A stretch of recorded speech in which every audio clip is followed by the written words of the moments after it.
Good evening, and I'm glad to see you all tonight. Coming through the weather, some of you had to face bad weather and bad traffic to be here. Our program officially begins at 7 with our featured presenter, Scott-Coe, author of Mass, which is the book we have on the back table, and I'm hoping you'll mention and talk about it a bit, Joe, along with everything else. But before we begin the program, we're going to have some open mic readings for those who would like to. We have four people signed up so far, and I'm going to tell you who they are, and then we'll get going with that. This is very dangerous here, and I forgot gaffer's tape, so please come around this way and be very mindful of that cord. Our first presenter tonight is going to be Rodrigo Diaz-Carrillo. It's right there. And then we have Lydia Thion-Ware-I, who's in back. She'll be reading something. Katie Porter, and then Joe Scott-Coe. And then we'll get going. So, Rodrigo, you want to come on up? Sure.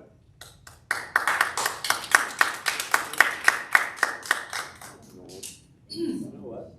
Let me get my right. Okay. That's important. Okay. Who saw snow yesterday? Anybody? Yeah, it snowed at the Tyler Mall, I heard. It snowed downtown. Yeah. Thank you very much. I guess I'm going to read with the microphone. Would that be okay? Yes. Thank you.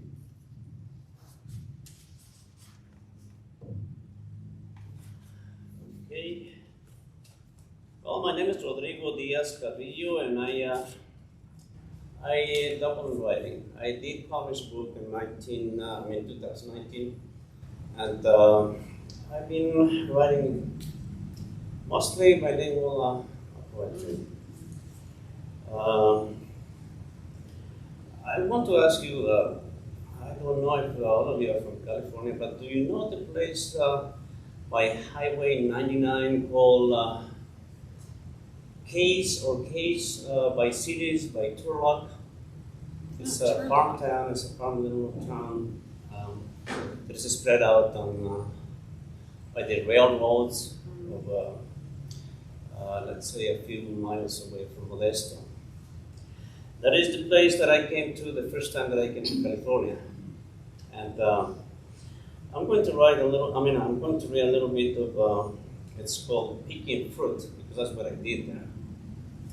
And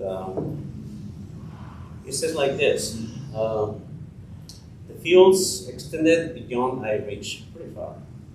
6 days, 6-day work week, the norm. On Sundays, we rested, washed clothes, got food, played around. Highway 99 parted the land, as did sturdy rails on the locomotives. 2 stores lay to the east of them. One was big and full of people. We preferred the small one, with its broken parking lot and some weeds. The old man in there held with eyes for us. Gordo bought an old Chevy 57 on Friday. We cleaned on it on Sunday. We bought Kool-Aid, tortillas, beans, and all. I had a deep flask of peanut butter. I never tasted it, so I bought it. On our 3rd or 4th visit, they had wooden clubs. Young men with skull. They had reddish eyes and drunken faces. They tapped us weird, headed our way. Better run to the car, Gord said. We did, but not in time. They chased after us and had us by, closing the doors. Well, they broke the windshield. Glass from the rear window splattered over our heads. We sped to the Periquera, that's the place we lived at. We hid. Gordo sold the car next week. I didn't like the peanut butter cream. It was too dry for tacos. We worked in the fields for months. I bought blue jeans and work boots. I didn't understand all the line lyrics, neither staying alive, but I could listen to them all day. We picked tons of fruits and vegetables. We found other stores, other cities. The crew broke once the season was over. We went our ways, never to see each other again. And today, after the earth has gone around the sun thousands of times, the doors of our cars are still closing. The wedding clubs are still swinging. They break from windshields and rear windshields. And the falling glass still splatters above us. Thank you, that's it. Thank you very much, Rodrigo. Thank you. Our next reader is going to be Lydia Fionware Eyes. She's in back. She's going to make her way to the front. Are you able to hear, or does it help to have the microphone, friends? Mic helps. Mic helps. Lydia, how do you feel about using the mic?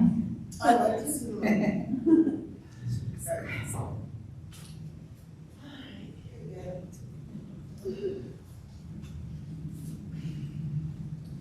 A little stiff. I've been sitting for a few minutes. Okay. The cold doesn't help. Yeah, true. Seriously. All right, here we go. Hello. Hello. Can you hear me? Yes. All right.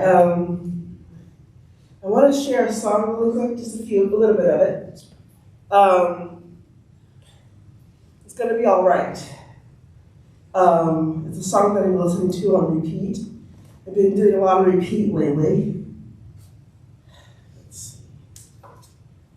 I'm gonna read an excerpt from my chapbook that I made. Katie was great enough to do a fundraiser for me to help me get through some stuff, and I made up a chapbook to give to people that donated, and I wrote it in like a 4-day period. Pull some stuff and put together some stuff, and so I'm going to read. It's like 11 tiny chapters. I'm going to read chapter 8, but I'm going to let you hear the song, just a little bit of it first.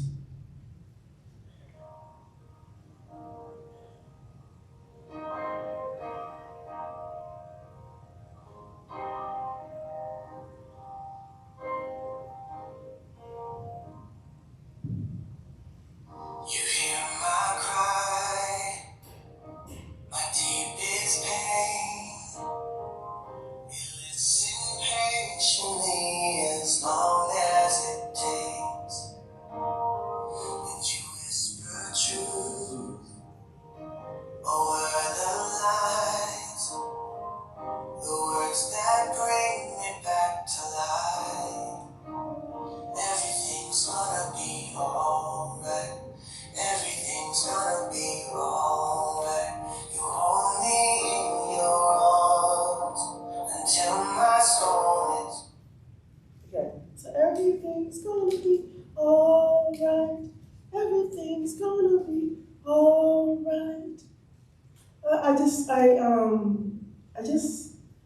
It was very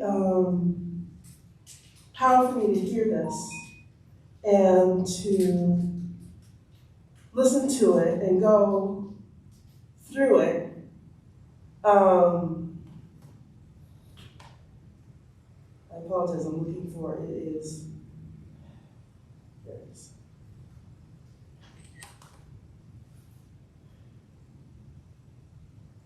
Okay, chapter 8. So after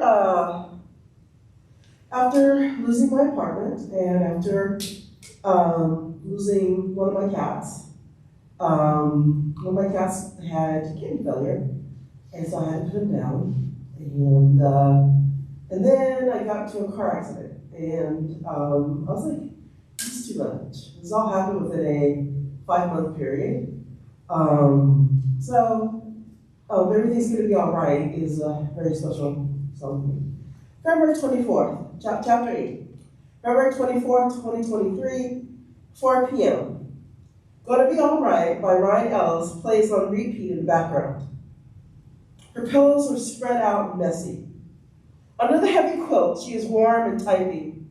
16 days out of the shelter. It feels like 13 days. She's losing days. Her routine is off. Work is on hold. Apologize. She is on leave. She has to recover. She wants to go back to work. But the nodding. Her doctor thinks it's sleep apnea.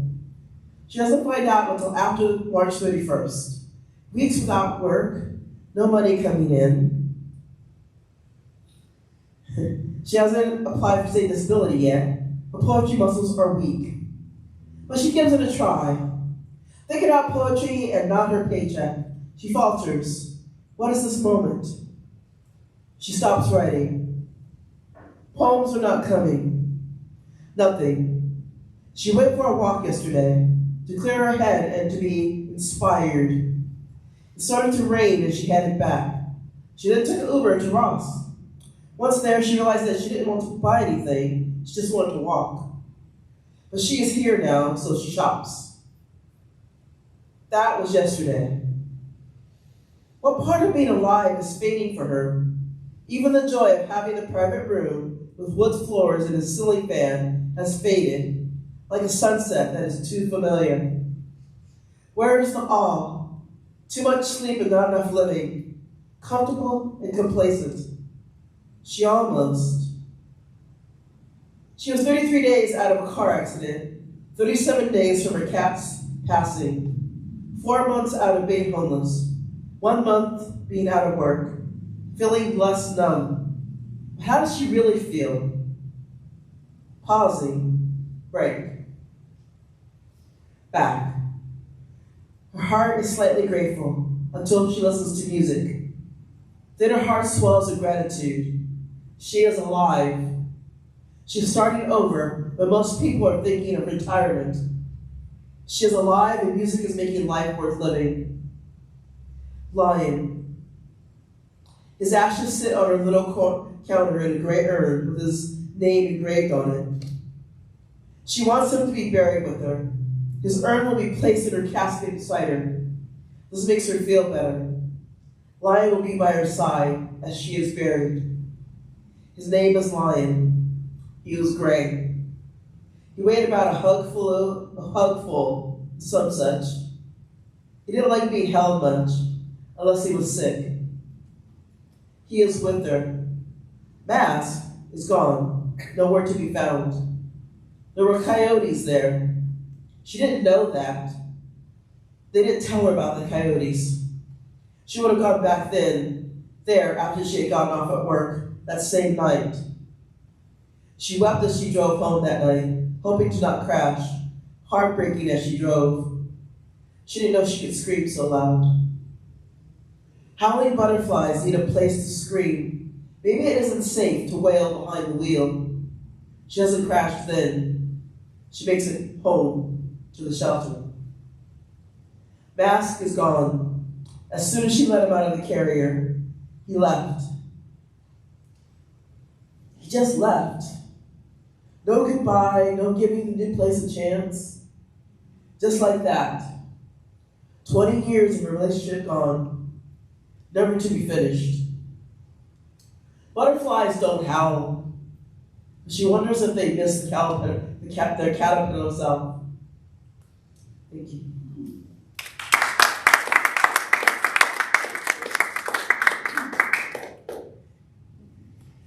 Beautiful, thank you so much. And now we have Katie Porter as our next reader.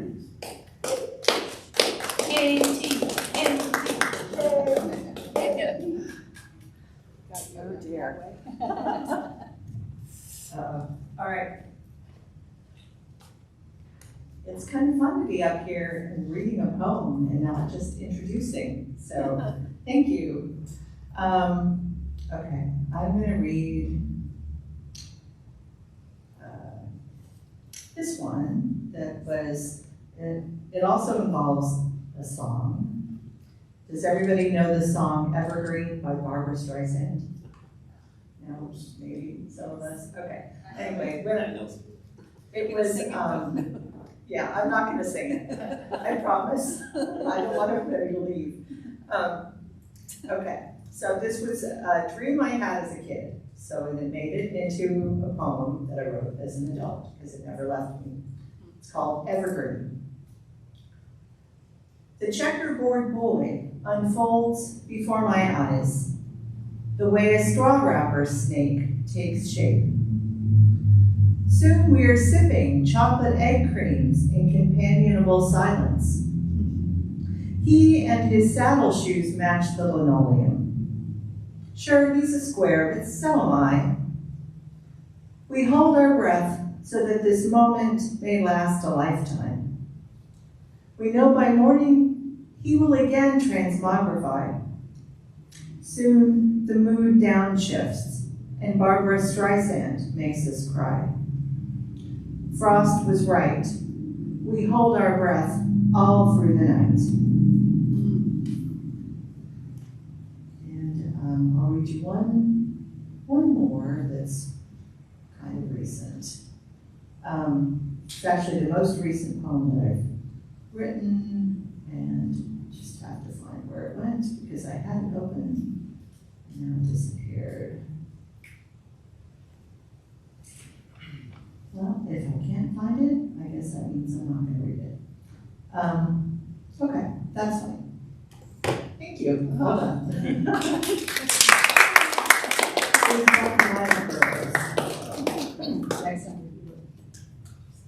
Thank you so much, Katie. Our last open mic reader for tonight is Joe Scott-Coe. Come on up. Wrong way, right way. Thank you.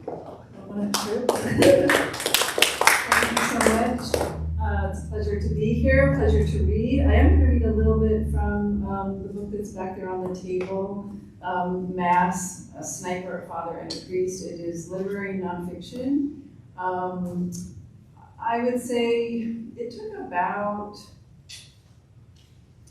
7 years, give or take. It was heavily archival research, interviews, all kinds of things, lots of parts involved. But it is telling the story of the UT Austin shooting in 1966 from the points of view of the male influences on the shooter. So one of those primary influences was a priest. The other was his father. And after my book came out, the priest was named as credibly accused of abusing children. So I'm going to just read a little opening that kind of takes you into my earliest questions about this person that took me down this road of research and why I built this biography. In a doorway I can only imagine stands a priest who really existed. The white square at his collar makes a clean print like a blank postage stamp, but at first his face is obscured. I picture a black jacket or cassock below the hypothetically slim neck, clean lines on a young body. In this doorway the priest does not hide, yet he is only partly visible, as if the space is not meant to contain him. Consider him 26 years old in 1955, his first year ordained, perhaps shaving as his French-Canadian immigrant father taught or didn't teach him, pressing a straight-edged blade along his cheeks and jaw. Perhaps there are early small indulgences, a daub of Gillette in the hair, minor vices, a small flask in the jacket, a silver lighter, the picture of a girl, and contingencies, breath mints in a small tin, a wadded handkerchief, a pocket knife. Somewhere there must be a rosary with ebony or olive wood beads, a gift from his mother or a religious relative, loose in his slacks pocket, stored in a petite leather pouch, perhaps looped on a bedpost, or scrambled up with papers on a desk. His breviary book, first in Latin, then English, does he use it for daily reading and prayer as recommended to all priests in the Roman Rite? Or has he simply left it in a drawer somewhere, wrapped in the original plastic? The summer of 1965, after 10 years at parishes in the Diocese of Galveston, Houston, Texas, the priest becomes an Air Force chaplain. Whether this transition is a personal request or a professional suggestion, his bishop approves. Sometime during his chaplaincy training, the priest receives a marksmanship medal, suggesting ease with firearms, a steady hand, and the gift of far-sightedness, not to be confused with foresight. He never will see active combat in the Vietnam War, but he will see casualties en route from the killing fields during his first official base assignment, starting late July 1966 at Elmendorf Air Force Base in Alaska. Exactly 1 week after the priest arrives in Alaska, other drastic but domestic casualties, here one must say plainly murders, occur in the state he left behind. In the center of UT Austin, from the observation deck of the clock tower, Charles Whitman fires a rifle to wound and kill random strangers for 96 minutes. And before that, he murdered his wife and his mother. The priest has known the killer for almost 16 years, starting about the time the killer was 9 years old, several years before the priest even became a priest. Ultimately, horribly, the altar boy who had served at one of the priest's very first masses was shot dead in the act of mass murder. For half a century, the priest disappeared into the narrative of bloodshed. So thank you.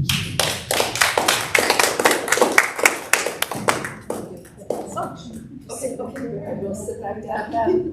Thank you. Took me a minute to come back to life. I was so absorbed in that. I mentioned to Joe earlier that I was alive when that happened. I was a little girl, and I remember it so vividly. It really, it's hard to remember what it was like today in the time of so many mass shootings happening with such regularity. We can't keep up with them. But then it was singular, and it was absolutely devastating and shocking. So it's always been something on my mind, and I got my copy of Mass. We have them for sale at the back table there, and I really look forward to reading it.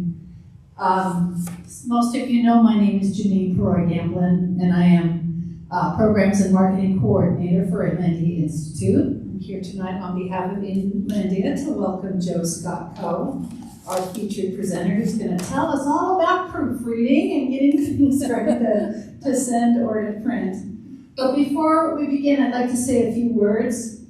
Inlandia Institute respectfully acknowledges and recognizes our responsibility to the original and current caretakers of this land, water, and air.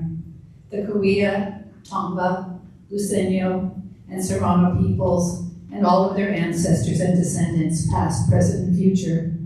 Today, the Inlandia region is home to many indigenous peoples from all over the world, and we express our gratitude to them for allowing us the opportunity to live and work on these homelands. And now, to introduce Joe. Joe Scott-Coe writes literary nonfiction, as she has just demonstrated, for general as well as academic audiences. She's been published widely in places such as Tahoma Literary Review, Salon, Pacific Coast Philology, American Studies Journal, the Los Angeles Times, and more. Her first ever portrait of Kathy Leisner Whitman, the wife of Charles Whitman, called Listening to Kathy, has led to Joe's continued research about women and family members as first responders to terror in private before public violence takes place. Joe works as a professor of English composition, literature, and creative writing at Riverside City College.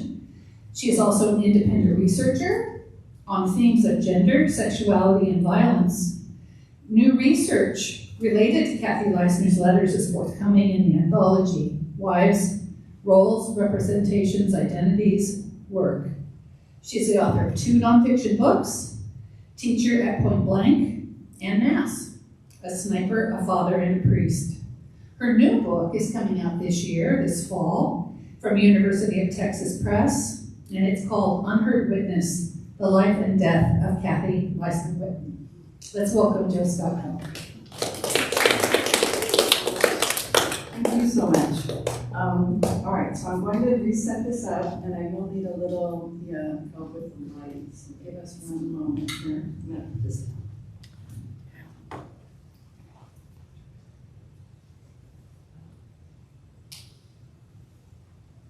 No, I don't want to turn them off. Come on. You never need to get the in between with either on or off. Oh, you know how to do it? There we go. Are we, Here we go. Always something technical, right? By the way, we have notebooks over here that you are welcome to have if you want them for notes or to take with you. Getting that set up. You guys good to go? We have some pens and pencils, we have cookies and water.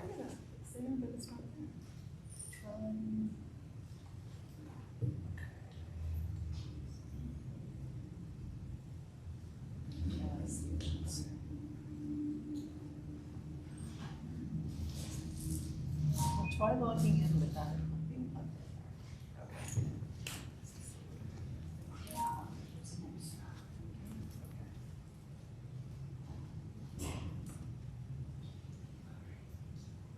Okay. Okay. Then plug that in. All right, thank you. Sure. It's okay. All right.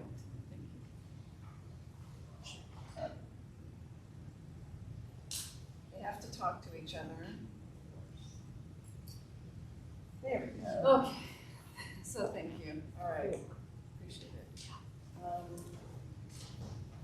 So, when we were first talking about this idea, I thought, a proofreading workshop seemed almost like probably everyone here knows something about proofreading. So what I wanted to do was talk a little bit about some of that, but also in the context of people coming here are taking care with their work, and so how to prep for publication, because we are able to do those things so much more quickly now. It's really wonderful. Like when I was starting off as a writer, I would come to the library, I would get a copy of Poets Market or Writers Market, and it was already outdated, by the time it was printed. And then you'd have to write and get a sample copy, or you subscribe and you wait to kind of see what the discourse is like. And so now so much is visible online. It's really wonderful. We can talk about those resources too at the end. But I wanted to talk a little bit about kind of slowing down. Not being perfectionistic so that you're too paranoid to send things,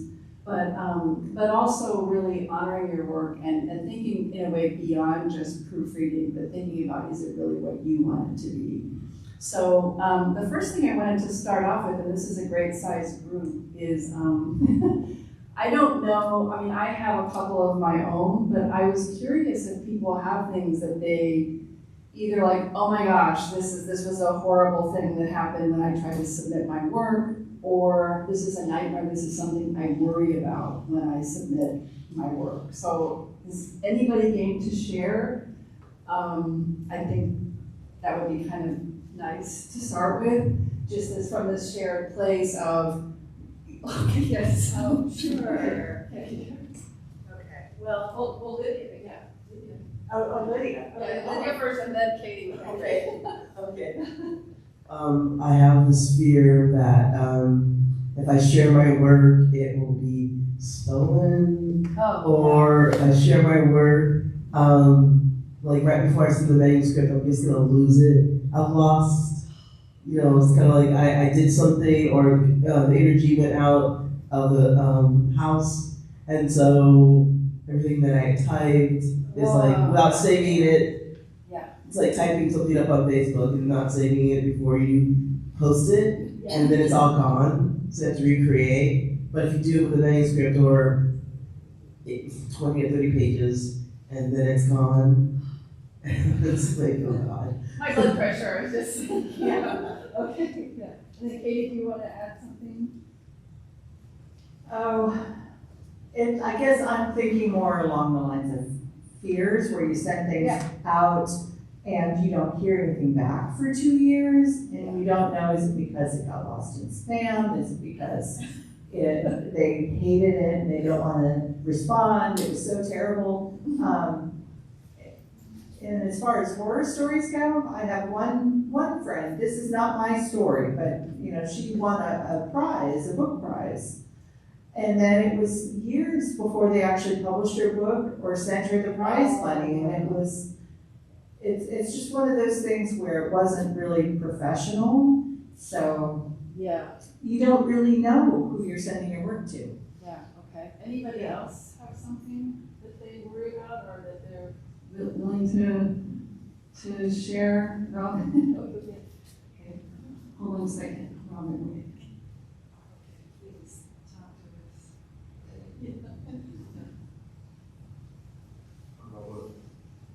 Oh, I thought you were, yeah, whatever, I thought you had your hand up. Oh. All right, I want to say, at times, you know, we go through things in life. I just pray for everybody as well. Yeah, you know, just give us, not because kind of hard, but just give because others are really struggling out there. You know what I mean? Like, that's what I see, you know. But you bless somebody who come back and you continue to bless and heal. But I pray everybody heal whatever they're going through, you know, certain situations in life, whatever it is, bless you, whatever, you know, and just keep your head up, man, stay strong, man, you know. I lost a lot too before, you know, families and stuff, you know, so, but it's hard for me too, you know. But, you know, I care for everybody too as well, you know. All right, bless you.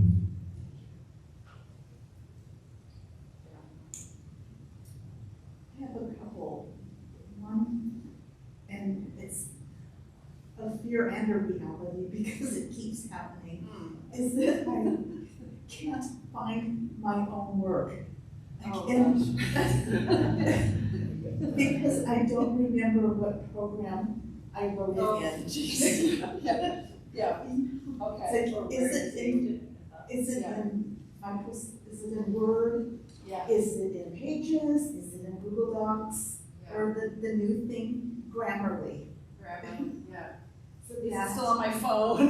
Yes. Device, is it on? Exactly. Fantastic. Anybody else? I've been working on a really hard project for about a year now. I've given it everything I have. And I worked on it in what has felt in large part like a vacuum. Like, I hope this is right. I hope you like it. I hope it's correct.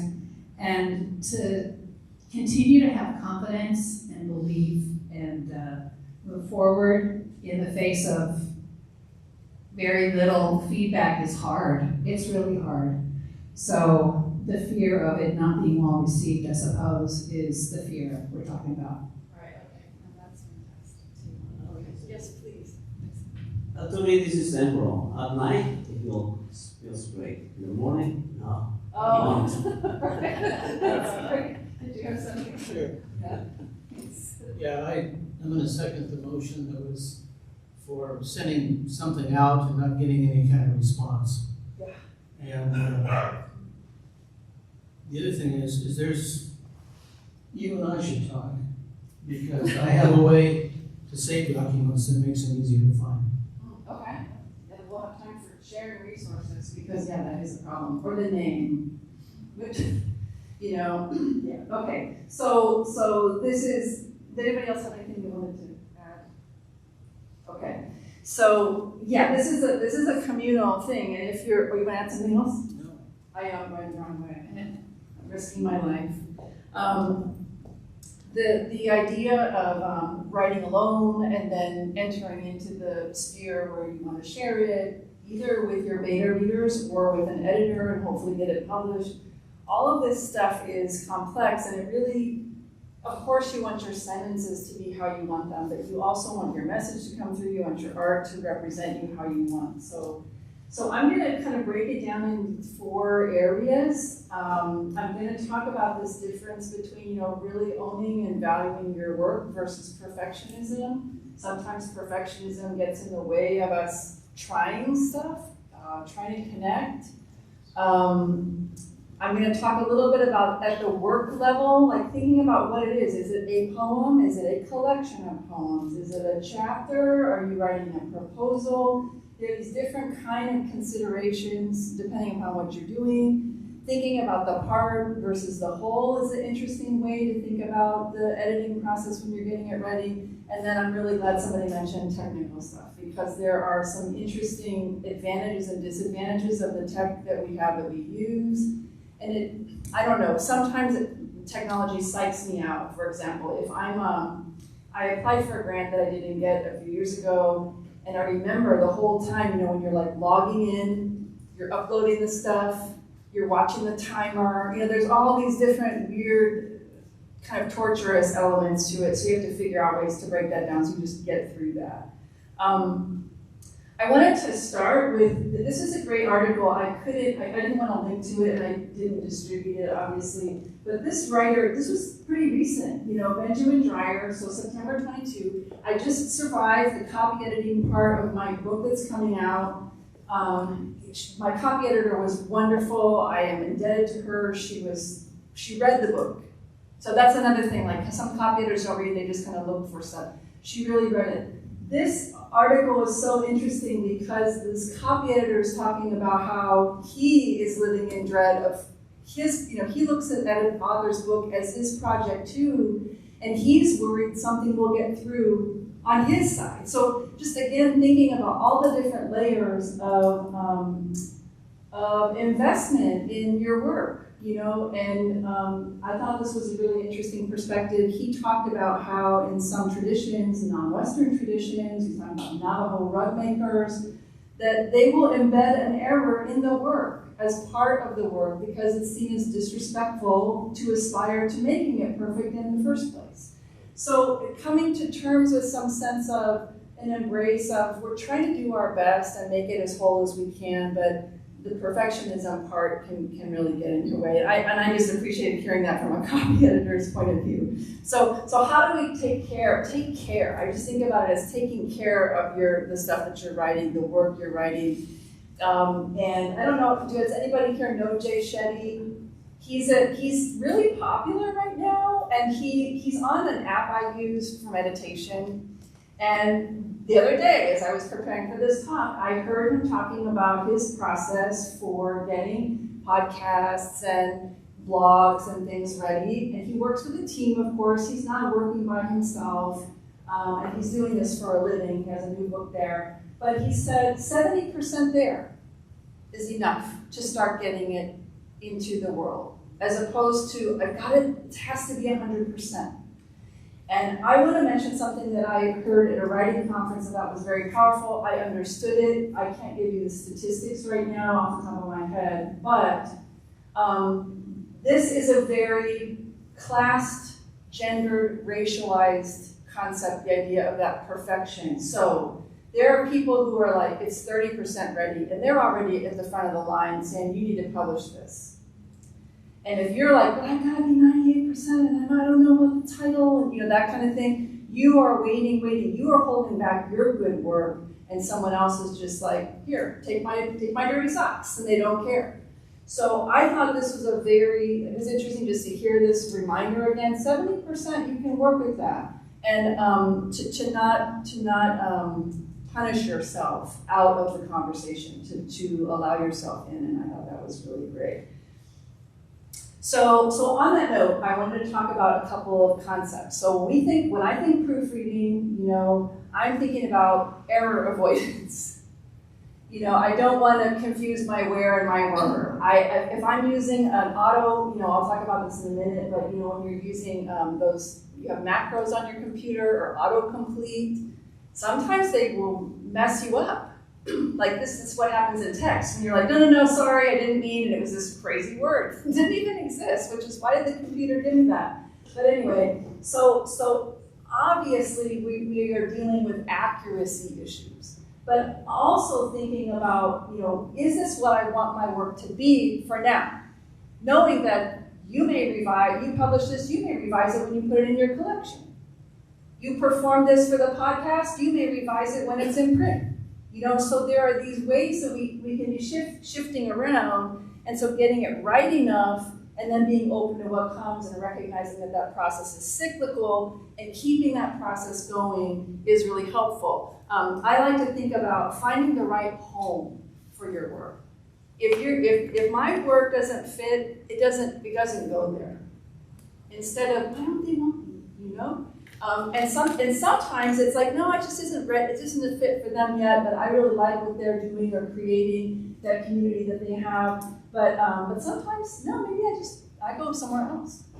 And so I wanted to give you this handout, and I'm gonna de-mic for a second. But this is from a poetry, oh, thank you, Jenny. This is from a poetry handbook, and I returned to it. I don't write very much poetry right now. I write mostly nonfiction, as you know now. But I love this sheet, this part of this chapter from Kim Adonisio, and Dorian Lau, The Poet's Companion. It has amazing poems in it. It's very fresh. Even though it's 1997, they were way, way ahead of their time. It's a very rich collection of poems and exercises. And in the end, they have this whole section on revision and publication. And what I love, like if you notice, these are all questions as opposed to, check this. They're not commands, they're questions. And I'm just curious, like, what's the difference of asking yourself a question about your work instead of giving yourself a to-do list? I mean, do you have any impression of that? Like if you ask yourself, is there joy, depth, muscle in the music of this essay, this poem, this book? How is that different from saying, is it correct? Do you know what I mean? Like what do you notice about that? Any thoughts or?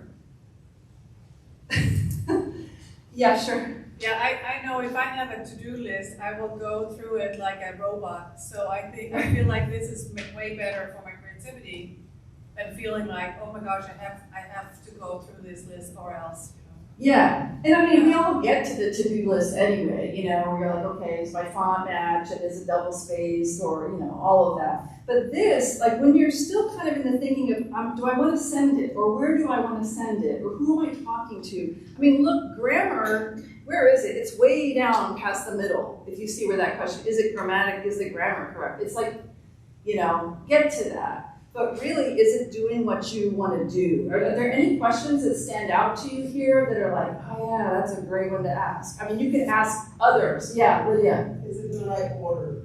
Yeah, talk about that from a perspective in your work, for example. That's great. Yeah, Lydia. Oh, okay. Yeah.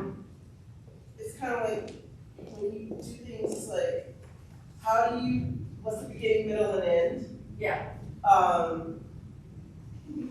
Okay. So when you do things, you want to be able to have a good story, and I'm trying to, I have this idea about poetry that is like, how to say, okay.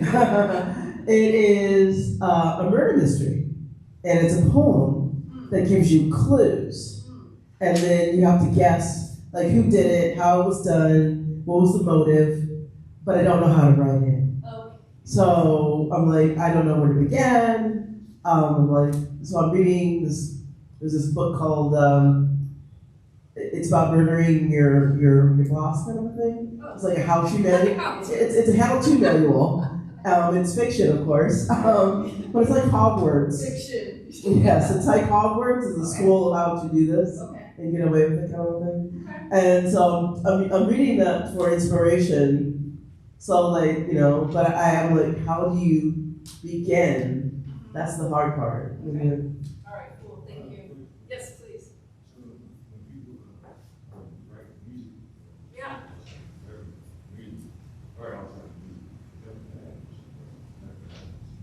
No way. No. Like lyrics and melody and all of that? No, that would be great too. In fact, I'd be very interested in what musicians' questions would be, right? They probably have very specific questions as well. Yes? I just want to say something. Yeah, Like sure. I wrote music and I wrote songs, and some of them were published. And then I got on and I got as a family and things to take care of. Right now I write a little bit of poetry and a little bit about short stories. But this is perfect, this is great. When I write, I usually do write in English and in Spanish. And when I go back, I usually translate that in one language, then to the other, then to the other. I'm always asking all of these questions, I guess. Yeah. It is perfect, I like Yeah. that, thank you. Yeah, you're welcome.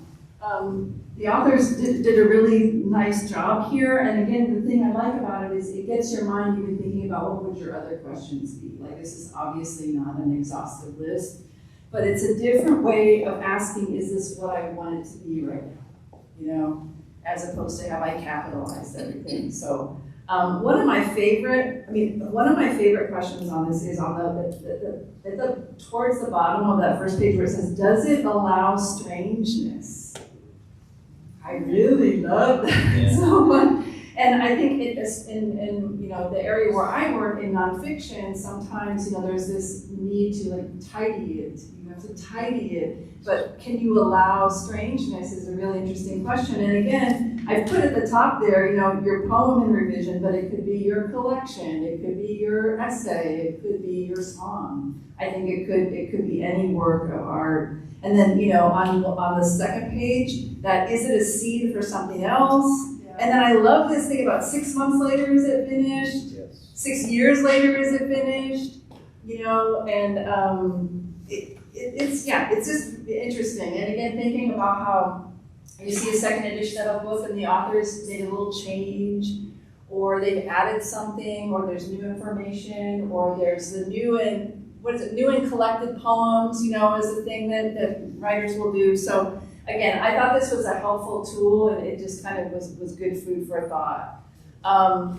The thing that also gives me hope, and I think I had more anxiety about this when I was first starting out than after I've had more experience, but that once you're working with an editor or an agent or a publisher like Inlandia, there's going to be a whole dialogue about the work still. It might be like, you know, are you really married to the order of these pieces? The title on this one, we're kind of not quite clear on it. You know, the opening, like I've rewritten openings often for editors, and they love the work, they want to publish it, they just want to talk about it, you know? And so that's actually kind of a wonderful thing, and even in those final stages, you may be navigating that, and editing after publication. I was just at a reading of a poet who, her book just came out, and I was following along, I had my copy, and she was already tweaking, you know, phrases inside what she was reading when she was performing, because this is what we do. Like, we're kind of like, I'm changing my music here. So I think that's important to see. I also wanted to say that depending upon, you know, who you're working with, what kind of press you're working with, what kind of publication project, is it online? Is it an online magazine? Is it a print, like a daily print something? The processes for editing are going to be variable, and it can be really good to learn about the editing process of a magazine or a publisher as you go. It can help you build your confidence, but also think about what kind of questions you want to ask. So I wanted you to see this because this was a galley proof. So this was a proof of this book here, right at the end, like towards the end stage of the process. And those are not my editor's tabs, those are me. Because I have OCD, or, you know, I just wanted to tittle around. So that's not periods and commas and things. It's just like, no, I want to move that, and just that kind of thing. And I wanted you to see, like, that's kind of insane, right? But that was, Mark Gibbons is an amazing publisher. I encourage you to look up Pelikinesis and also Bamboo Dart, which published Katie's book. Mark is wonderful. He came out of the punk rock movement, indie punk rock movement. And, you know, this was part of our process. With my new book, I had to get this stuff done with the copy editor. And now we've set the pages, so it's too expensive to move stuff around. Yeah, so like you gotta let go. And so I wanted to talk a little bit about that when we get to questions, maybe we can. When do you decide to let go? When are you done? That's a tough one. So as you can see, it takes me a while to let go. So I wanted to talk a little bit about this. And again, maybe, I don't know if we want to do show of hands, but thinking just for yourself, we don't have to do that. What are you working on? Like, when you're thinking about preparing something, are you talking about one poem that you're getting ready to send out? Or is it a story or an essay? Or is it a collection of those things or a full manuscript? Or is it something like, Todd was talking about, okay, I'm considering talking to an agent. So it might be sample chapters with a proposal and then all this other stuff. But all of that has to be assembled and arranged and written. And like to Robin's point, is that in one document altogether? Or are they 4 PDFs? Or how, all of those things, you want to know what it is they expect to get. And you don't want to be figuring that out the day you're sending it in. That's just like the stress maker, Maybe it's a pitch, or I've done a pre-pitch before, which is like, would you be interested in a pitch about this?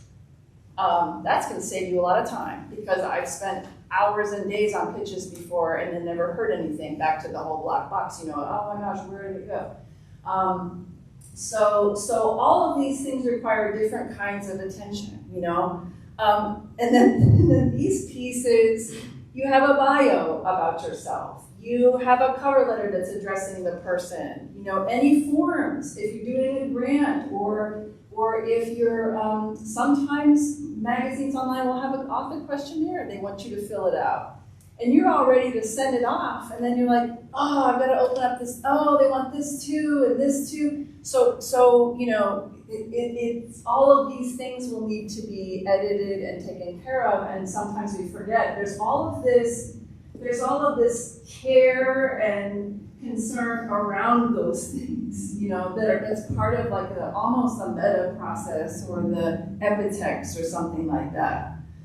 So what I'm curious about, if people could kind of tell us, like right now, who in here is working on something that's a short work, like a poem, a song, a short story, something that's a single piece, right, and trying to get that ready.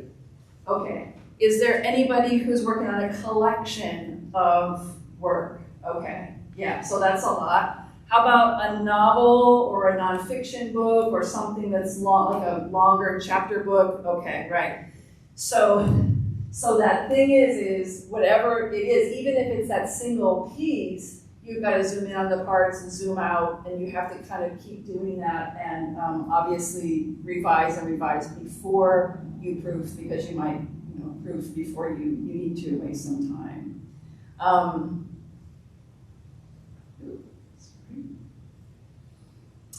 So this is my big push. So this works for me. When we get to the end, I really want to know if other people do this or have variations on this. But for me, this is the key to everything, to keeping sane, to making good edits, and to not being a wreck after I push send. And that is creating a space of rest of some kind. And I will construct it ahead of time, thinking about, is it going to be 2 weeks? Is it an hour? Like whatever it is, I have to have a space of rest. It's kind of like if you cook a steak, they always say let it sit so the juices go back into it before you slice it, or everything runs out all over the plate. So there are a couple of ways this could take shape. It depends on what it is. You may just be printing it out and looking at it in half an hour, or just looking at it right there in your hand if you can print it out. For myself, I will wait longer than that, but it depends. If it's something small, if I'm writing a cover letter or I'm trying to find someone and I have written a letter online and I'm pretty confident, I just want to put it in the envelope, I always look at it first, and I always see something else. I always do. I don't know what it is about crossing over that media form, but seeing it on the page, I don't know. The other thing that can happen in that space, obviously, I'm sure a lot of you are familiar with a beta reader, or if you have a writing group, or if you're in an Inlandia group, that's a place where you kind of test something out. And the key thing I think is really important is to ask for what you need from them. Sometimes what happens in a writing group is that people will just go to grammar. You know, you bring in this thing, it's this powerful, heart-wrenching thing, and you ask for feedback, and you're like, well, you have a run-on in this sentence, and the ending, you know, is jumbled, and they will go to structure. So sometimes it's good to ask for what you want, which is, what did you feel? Again, kind of even going back to some of these questions, but thinking about for an editor's point of view, right? Or from a writer's point of view to a reader. What did you feel? What did you understand about the twist on page 3? You know, or tell me overall what you think this is about.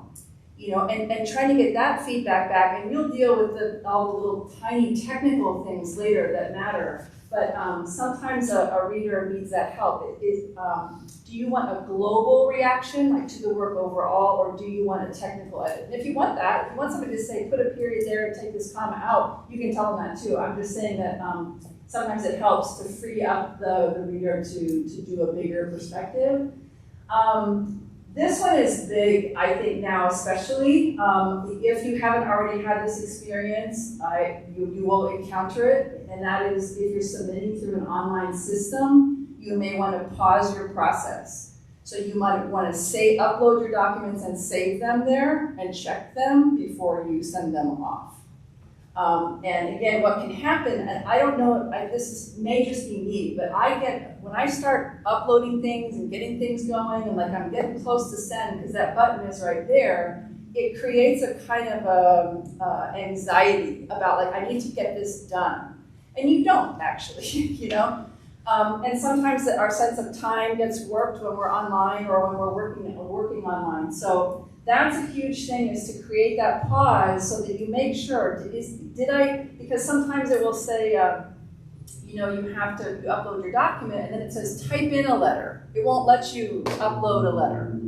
So then you've got to go back to your document, cut and paste it, but you have, you know, space breaks. Do they look all funky when you put them in the box? They might, and so it can be agitating, so you've got to allow yourself that time. And this is really important now because we're working on so many different things. I'm on a platform, a tablet and a phone and my work computer and my home computer and in 3 or 4 different software platforms, right? So allow that time when you're converting, because how many of you have ever converted from either one device to another or one file format to another and something weird happened? Can we hear about the weird, please? Like what happened? Well, Yeah, go ahead. breaks always get screwed up. If you're a poet, Okay. yeah, line breaks for sure. Okay. Sometimes the font. Yeah, Those are major things. yeah. What were you gonna say? Yeah, I do a lot of legal stuff, and I've seen a lot of documents be completely scrambled. Oh, no. Yeah. Oh. 10-page, 15-page documents, completely scrambled. Oh, man. And but what I do is I back up.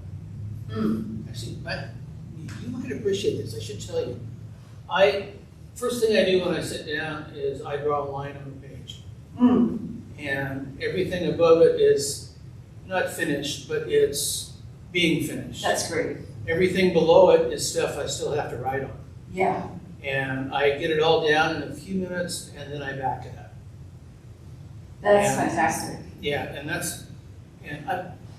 I'm working on my second book now, and they're about 400 pages apiece. And so I back up by chapters, and I back up. And I get them off the computer because you can get viruses. Yeah. They're going to wipe out everything, and I've had that happen. Right. But Okay. I didn't lose anything. Yeah. Robin, you want to? I just had this happen, or I was looking for something to submit to one of my workshops, and I went through different versions of it. Yeah. And they kept coming up as though they were encrypted. Oh, So it it's- wasn't even like Yeah. English or Yeah. any other language. It was just almost Symbols like dingbats or something? Yeah. Same stuff. Yeah, okay. Yes, please. The person So, I mean, I'm not working poetry, you ever do? Pretty much, I'm working on writing on books, whatever it What was the last part? Where did you? Wolves, certain wolves. Certain goals for what you're working on in writing? No, like, I had a better question. That's a big question, yeah. Be as decent as possible. That's for me. That's mine. Yeah. All right. Anybody else want? Sometimes when you edit and you move things and then you transfer it to another platform, Yes. it changes the spacing, and Yeah. if you're not paying attention, you find that changed. Right. And so the thing that's interesting, so obviously the poem, your breaks, it's like, where did I, you hopefully remember where you wrote your line.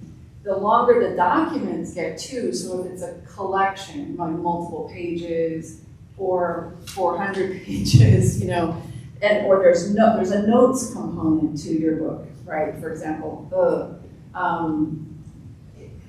So the key for me is that rest, actually building that into the process, absolutely expecting a space of rest.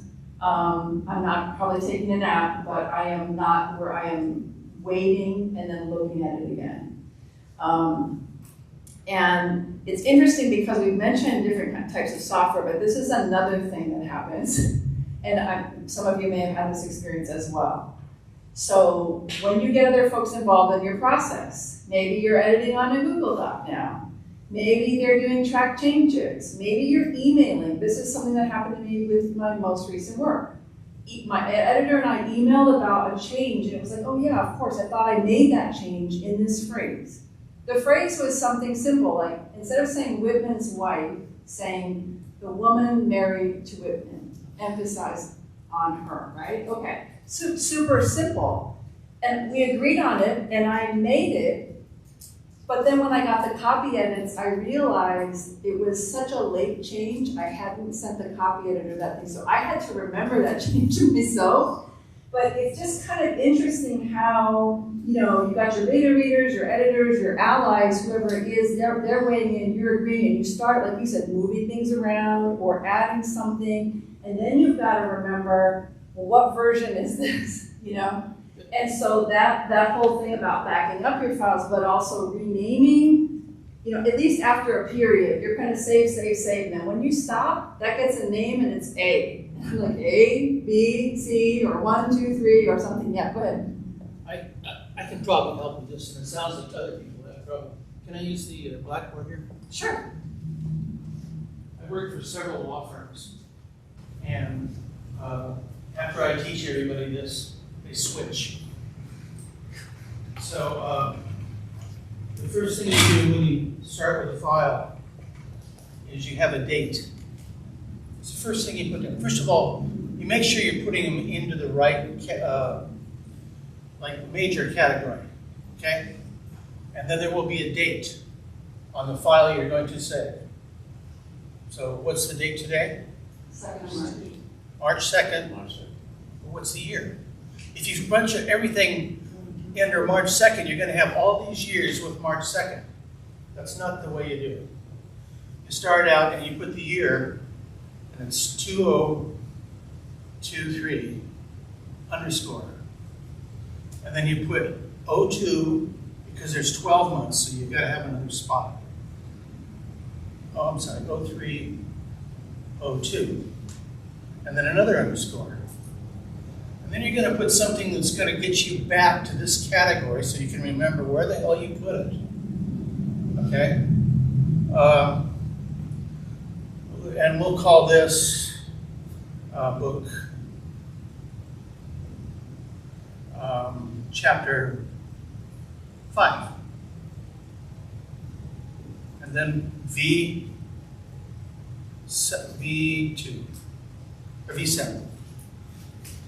This is V2. Okay? Now, the first thing you can do is you can always go back and look for everything you did under the date. So you can find it that way.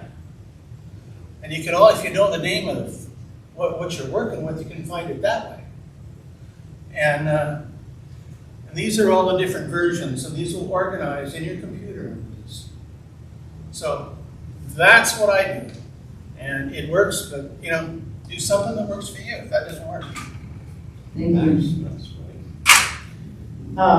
Yeah, there's the editor joke about how long the titles get, because once you get to V, and you get initials in there too, because that's what happens is like you and I are doing it, then someone else gets in there, and so Part of it's that problem interesting. is solved by putting the date down. Maybe. So getting back to, yeah, the dates solve a lot of problems, and formatting it that way, I absolutely agree with you, and this is something that I do as well. You know, it's interesting how it works. If you have poems in a collection, you might not want to organize it around a date. Or you might want to call it poem rather than book. Well, or the title of the poem, you know? Yeah, so, but one of the, I know, how are we doing on time? Are we? Got about 15 minutes. Okay, perfect, I'm almost there.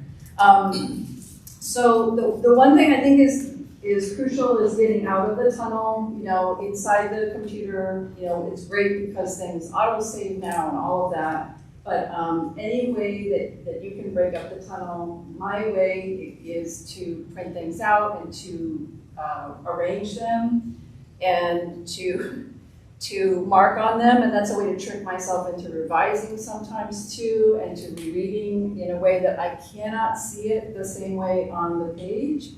And again, everyone has their own way, but you've got to break the tunnel vision, break through that. There's a couple other things though that are kind of old hacks that you can try if you can't print it out. You know, there are things that you can do. So proofread or read your work going from the end to the beginning. And that would be, obviously, you're not reading for sense. You're just looking at words, right? That's something that you can do to kind of, again, mix up your perception. You have to kind of, you know, not see through some of the gaps. This is one of my favorite things to do with a long work, but I could see how it would work with poetry collection when you're pulling things together as well. Read the openings only. Just look at the first stanzas or the first two lines, or look at, in my case, I was looking at chapter openings. Do they kind of work together in the way that I'm wanting them to? Or endings, you know, or certain transitional pieces, some kind of structural chunk, and think about how that's working and really focusing just on that. That can help break the tunnel. This, I'm sure some of you use. I often, when I'm really working on something intensely, I am aware of words that I are kind of like they're not cheat words, but it's like, saying that word again, I use it because of my crutch word when I'm wrapping something up or something like that. And so I use Control F in a long manuscript to highlight all those for me. And sometimes what I find out is, you know what, Joe, actually, no, you've just been obsessed with that word or phrase because you've been working in this area right now. But you have it 3 times and it's sprinkled far enough around that it's not a big deal. But see, like that's the kind of thing that, you know, might be on this list, which is, do I my go-to or my overused things that are just me? And how can I find those? So the computer is a great tool for that. This is great because you can do it on, obviously, with so many software tools now, but I do it manually, like I'll do it with Post-its or I'll do it with highlighting. But sometimes when I'm looking in a work, I'm looking at certain images or topics or motifs, and I kind of want to see how they are playing out in the work. Are they all jumbled up? Are they sprinkled? Did I repeat something that I don't need the second time? Or is it better the second time? And you have to kind of re-visualize the work. And again, on that screen, just the white, it looks like it's ready to get published, you know, glaring page, it's not so easy to see that. Obviously, reading a whole piece aloud, seeing how it's landing is useful. What kind of other ideas do people have for trying to break out of this? Yeah. Try to eliminate pronouns. How does that help? How do you do that on the screen? Because we're talking about the screen stuff. But you can do a field search for the word he or she or them or something, whatever you want. Yeah. And go back and substitute the actual name or something about the person. There's a lot of things you can do at that point once you figure out. I used to overuse pronouns badly, and I've tried to eliminate them completely. Okay. Anybody else? Yeah, figuring out your way. I mean, so for me, here's something else. I mean, I know a lot of people will put, pages on the floor. I don't like my work on the floor. I have animals in the house, and I like to be able to walk through the house. But I found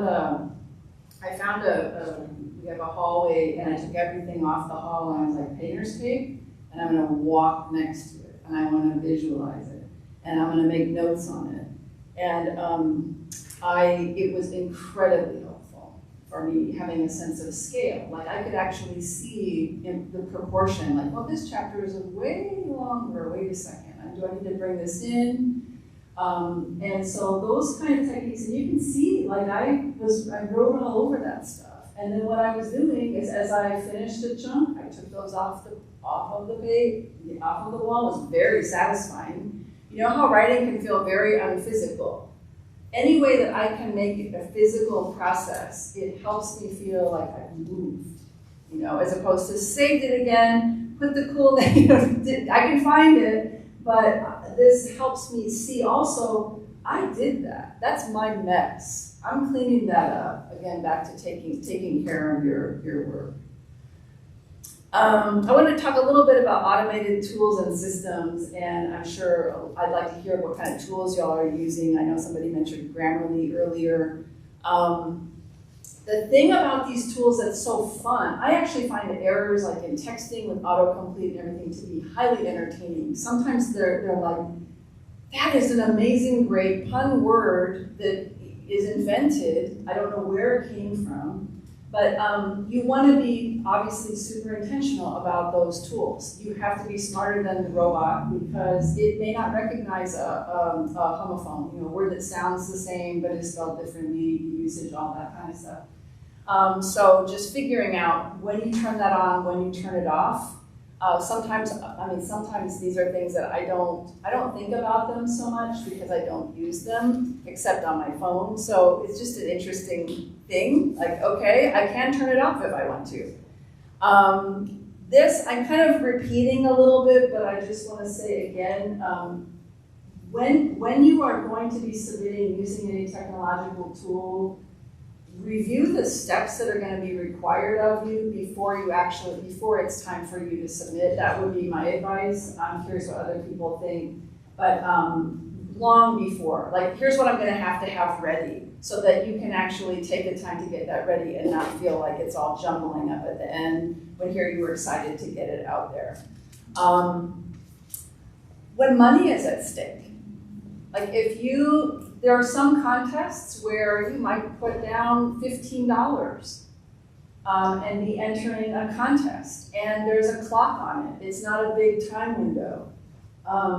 You really want to study the directions and separate the stressors. For me, the stressors are two. One is my work good? The other is, did I get it to them in the way, did it arrive there? Like we were talking about this anxiety of, did anybody even see it? Is it sitting there? Even with Submittable now, which is an online platform that a lot of publications use to consider work, you can just see your work lingering there, and it's not exactly comforting. It's supposed to be comforting. That was the idea, but it's more anxiety making. So I allow 3 or more times the time that I think it's going to take me. to complete this submission. Because I'm often like, okay, this should be fast, but I know it's probably gonna be an afternoon. Because I am gonna triple check my formats, and I am gonna, and so I need to make sure that I feel good about that time and I can focus in that way. Always working backwards from whatever the deadline is, as opposed to looking at the deadline later. If you have a goal of submitting to somebody, do they only look at it at one time of the year or a certain period, making sure you're thinking about that, and obviously saving and reviewing your materials before. And this, again, I'm not talking about what we were discussing over here. This is when, say, if you were applying for an NEA grant in poetry, you can work on that application over time. And so you can upload pieces of it and save it and come back to it. And if you have that option, you want to do it. That makes me nervous too, but you want to make sure that you allow that cushion. This is another hack. You want to know this up front, but if you do have a text box, you may want to work offline in a document so you can cut and paste it. Even so, being aware that it might mix up your font, or it might space it like all together, or add weird gaps or something, and you'll have to fix that. And so just kind of being aware of that, again, that's why the time matters so much. And I just think that the idea of, we don't have to be over cautious and over paranoid about, back to Jay Shetty's idea of that the work has to be 100% perfect, because there's going to be some conversation about that anyway. But if we can, pace our momentum, really be intentional and take care of our work and get it out there, that can really, enrich the conversation, and we can be in the places we need to be. So that's my presentation.